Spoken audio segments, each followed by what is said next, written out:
की तुम्ही जर सिंधुदुर्ग जिल्ह्यामध्ये काय वेगळं वागणं करायचा प्रयत्न केला तर उघडे नागडे मारू, एवढं लक्षात ठेवा.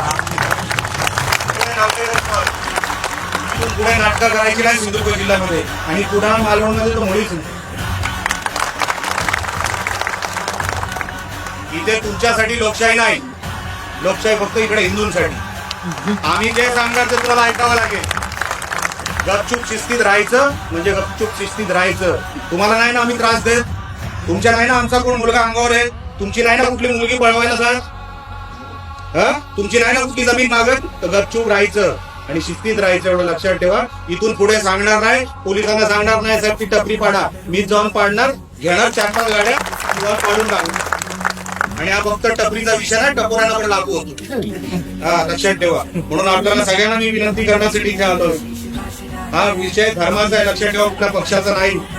हिंदू म्हणून आपण इकडे राहणार आहोत, कुठल्या पक्षाचा म्हणून नाही. हिंदू म्हणून राहिला तर पुढची पिढी, त्याच्या पुढची पिढी आणि त्याच्या नंतरची पिढी आहे ना, ते विचार करतील की साहेब आपण आज बाबा आपण हिंदू, आपण आई आज हिंदू हो. ते कोणतरी वेडे होते ना त्या काळामध्ये, त्यांनी हिंदू धर्म टिकवला म्हणून तू राहिला हिंदू.